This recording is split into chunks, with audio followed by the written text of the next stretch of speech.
Hello students. Today we will start with the new chapter of our class 10th Science NCERT textbook, that is Magnetic Effects of Electric Currents, chapter number 13. So the list of topics that we are going to cover in this chapter are Introduction to Magnetic Concept, Magnetic Field, Oersted Experiment, Magnetism around Straight Conductor and Thumb's Rule, Rules to find direction of magnetism according to current, magnetism around bar magnet and circular coil, solenoid and electromagnet, Fleming's left hand rule, electromagnet induction and Fleming's right hand rule, Lenz's law and electric circuit. So first we will start about the introduction of magnet. So let's state the definition of magnet. Magnet is an object which attracts pieces of iron, steel, etc. towards itself. So this is a common definition which you will be knowing from your lower classes, right? That magnet is an object and it attracts pieces of iron, steel, etc. towards itself. Then there are different shapes of magnet. About this also you will be aware that there is a bar magnet, which is a long rectangular piece of magnet. Then there is horseshoe shaped magnet, that is U-shaped magnet. As you can see in the figures that are given, then there is a magnetic needle and a magnetic compass. This magnetic needle, it deflects the direction of the magnet. Now there are some facts about magnet.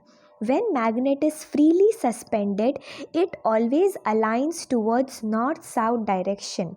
When the magnet is kept, if I say it is tied with a string and there is a paper holder, and if we keep it freely, then it will align its direction towards north and south. So as you can see here, there is a north seeking pole and south seeking pole.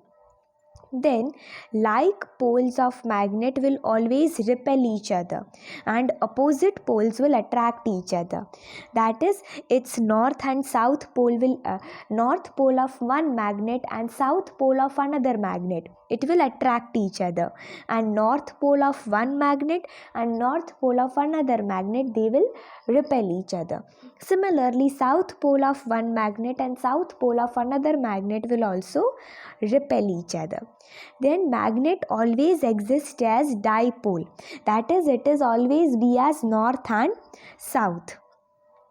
Magnet always develops certain area around it where its effect can be felt, that is magnetic field. So as you can see in the figure, so it always develop a certain area around it so that we can feel the effect of magnet, and that is known as magnetic field. Two poles can never be separated. The south and north pole of the magnet, they cannot be separated. Magnetic field is studied by drawing imaginary lines called magnetic lines of forces. Means if you want to study the magnetic field, that how much area it has developed, the magnet has developed, so that magnetic field can be studied by drawing imaginary lines, and we call these lines as magnetic lines of forces. Then magnetic lines produced around bar magnet, they are always produced around the bar magnet, as you can see in the figure given. Now there are some of the characteristic of magnet. They always originate from north pole and terminate at south pole. Means they always come from the north pole and they finish up at the south pole. This shows that if north pole was free, move it would have moved more towards the south pole. So if north pole was free, then it will move to more towards the south pole. Now place where they are closer indicates strong magnetic field, that is at poles. So the place where the magnetic current is more, there the magnetic current is very closer. So that means the magnetic field is strong over there. So where will the magnetic current be more? obviously it will be more at the poles. The poles will have the more force of attraction. This you might have studied in your class 6th. The magnetic field lines gives the direction of magnetic force. The lines that imaginary lines that we draw, they give us the direction of the magnetic force, that in which force the magnet is applying the force in which direction. Two magnetic lines will never intersect each other as they give direction of force, and force can't have two direction at a time. So the two magnetic lines will never intersect. They will never intersect each other because they give direction of force. Right? The magnetic lines are giving the direction of magnetic force, and the force can't have two direction at a time. So magnetic field lines are closed continuous curves. As you can see here, they are closed continuous curves. Now we will see the magnetic field that is produced due to circular loop. Circular loop means, as you can see in the figure given, it is a circular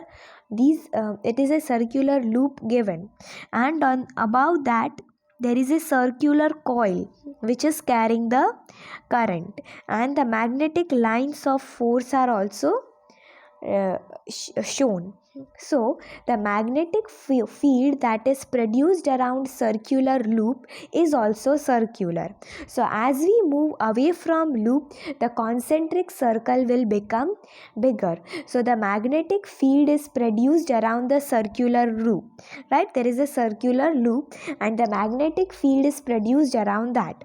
So as we move away from the loop, the concentric circle which is there, it will go on becoming bigger, and at the center the magnetic lines are parallel. So as it will become bigger, the magnetic lines will become parallel and they will cancel each other. So that at that point the current will be parallel. The magnetic lines will be parallel. So here there is an Oersted experiment. He conducted an experiment and he proved electric current. He conducted an experiment. As you can see here, the circuit is drawn. There is a battery, switch, and magnet is placed. Magnetic compass, needle is only placed. Nothing, magnet is not there, only the needle is there. So what did? He conducted an experiment and he proved electric current carrying wire produces magnetic field around it. So what did? He kept the switch on. He switched it on. That time he observed that there was deflection in the needle. Means the needle deflected from north to west. Though it was only the needle, magnet was not there, only magnetic needle was placed. But when the current was passed, the deflection was shown in the needle. And that time, what did he say? That when the current was passed from south to north, that time the needle deflected from north to west. And when the current was passed from north to south, the needle deflected from north to east. Means there was change in direction when there was change in current. So he proved that electric current carrying wire produces magnetic field around it. Then comes the Ampere swimming rule. So he said that suppose a person is swimming in the direction of current, means there is a magnetic compass, and in the direction where the current is flowing, in that direction suppose a person is swimming, such that the current enters the man through his feet. He will be swimming in such a manner that the current will enter the man through his feet and leave his body through head, and the current will leave the body through his head. And then the magnetic needle kept below, the magnetic needle that is kept below, it will get deflected towards his left hand. It will get deflected towards his left hand. This is Ampere's swimming rule. It is similar to Oersted experiment, that when current flows from south to north, that time the needle deflected from north to west, and when current was passing from north to south, that time the needle deflected from north to east. So in a similar manner, the current enters through the feet of the man and it will leave his body through his head. So at that time the magnetic needle will show deflection towards his left hand. Then comes the snow rule. So he says here in the snow rule, S is for south, N is for north, and W is for west. So this rule says that when the current flows from south to north, the needle deflects towards west. Then comes the magnetic field produced by straight conductor. So we know that magnetic lines are concentric circles, right, as it is shown in the figure. So the direction of magnetic lines reverses as we reverse the direction of current. When we reverse the direction of current, the direction of magnetic lines will also reverse. And when current flows upwards, the direction of magnetic lines are anti-clockwise. When the current flows upwards, as you can see here, the current flowing upwards, that time the magnetic field lines, they are moving anti-clockwise, and when the current flows downwards, the direction of magnetic lines moves clockwise. So magnetic field which is produced is directly proportional to current and inversely proportional to the distance from conductor. Then comes the right hand thumb rule. Right hand thumb rule says, suppose you grasp the conductor in your right hand. There is a conductor and you hold it in your right hand such that thumbs point in the direction of current. As you can see in the first figure, the thumb is pointed in the direction of current. And then the direction in which our fingers curl, the direction in which the fingers are curling, it gives the direction of magnetic field. So here you can see in the next figure, this is the direction of magnetic field. So this is the right hand thumb rule, that if the direction in your right hand, if you hold a conductor, the thumb points in the direction of current and the direction in which your fingers curl gives the direction of magnetic field. Now again that comes the magnetic field which is produced due to circular loop. So about this we have already introduced. Now let's see the whole procedure. So the magnetic lines are circular at the points from where current enters or leaves the coil. You can see that the magnetic lines are circular. So at that points only they are circular from where the current enters or leaves the coil.